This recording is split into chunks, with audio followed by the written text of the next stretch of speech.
Good afternoon, everybody. So, how many of you know what this is? A bag, right? Maybe a storage, personal items, medication. We all recognize this, but do we all really know what's inside? Seems harmless enough, so what's the point? Why are you here? We all have them, don't we? Bags of different shapes, sizes, and purposes. This bag, it's a reflection of how we move throughout the world. Encountering strangers every day, on the outside, we see assumptions. Man in a suit, probably a professional. Someone wearing a hoodie and the hood up, probably they're up to no good. But inside, it's where the truth lies. The stories, the struggles, the dreams, all hidden, waiting to be discovered. Without taking time to truly know each other, we're just left inside a mystery for every stranger we see just pass on by. For some, this bag isn't just a metaphor.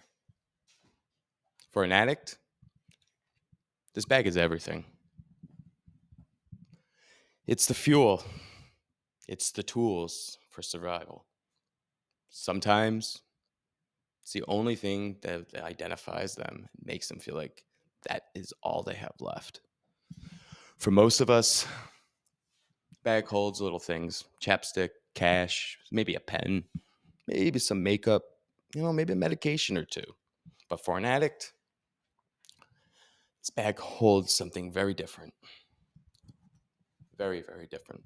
Various tools, different colored powders, sharp, pointy objects, or even that one thing that might keep you alive. And this bag, it's not just a personal story, it's a symbol of a much, much larger crisis. A crisis that spares no one in its path. Prescription pain meds. People from all backgrounds, all walks of life, chasing the dragon from entire families, young, old, devastated American towns, plagued, zombified, and turned into the shadows that they once were. But today I'm not here to scare you. I'm here to give hope because I've been there. I'm a recovered opioid addict. And for 8 years, I fought this beast. It consumed every portion of my existence. I had every chance to turn things around, treatment facilities, moments of clarity, bringing me deeper and deeper into homelessness. Nothing seemed like it would work, and everything felt hopeless. And whether you believe in a higher power or not, there is a force inside all of us, a force that keeps us either pushing forward or makes us throw in that towel. One day, that force hit a wall and I crashed. Overdose. 16 minutes, 4 shots of Narcan, shot of epinephrine. Some might call it a miracle, some might call it science. But what I can tell you is that day I came back a soulless man. And you might be thinking right now, that was it? Lesson learned, right? Probably didn't do it again. Not even close. The soulless man, he wandered for 5 more months and 29 more days until death came knocking again and another overdose. I fell into the same dark hole, but this time I wasn't leaving without my soul. Uh-oh. Now you might be thinking, oh, this guy's a little crazy. You might need to call wellness check, get the medical unit here. But it happened, and I'm telling you, it happened. And whether it's your brain having some natural phenomenon when you're shutting down during cardiac arrest, auditory hallucinations, flashes of light, logical explanation for sure. But for me, soulless as I was, I needed myself back. And I fought while I was there to pull myself back out and pull myself together. And all of a sudden, the bright light came over me. And I woke up. That was May 3rd, 2017. It was the last day that I ever touched an opioid, so I thought.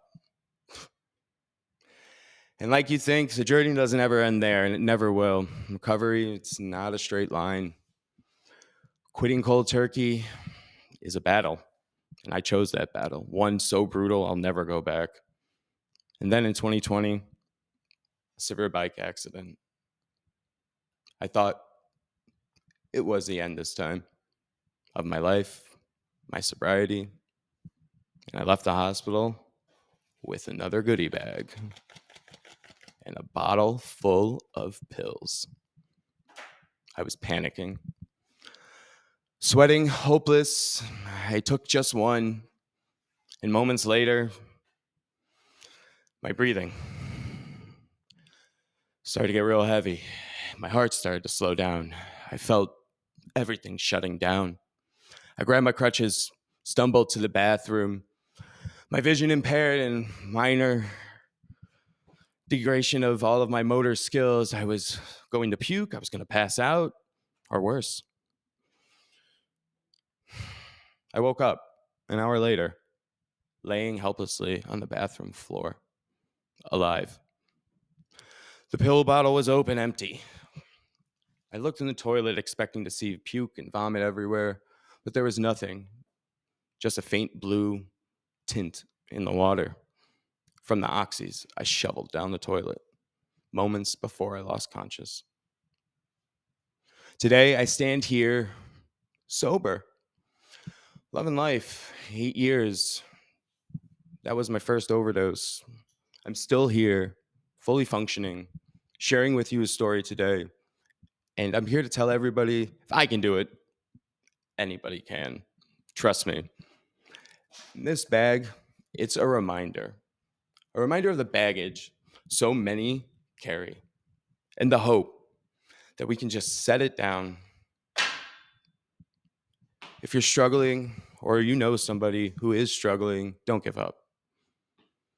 There's a force inside all of us, a light, a miracle, whatever you want to call it. It's waiting for you to find it. Because you never know what's inside until you fight to find out. And thank you so much for your time.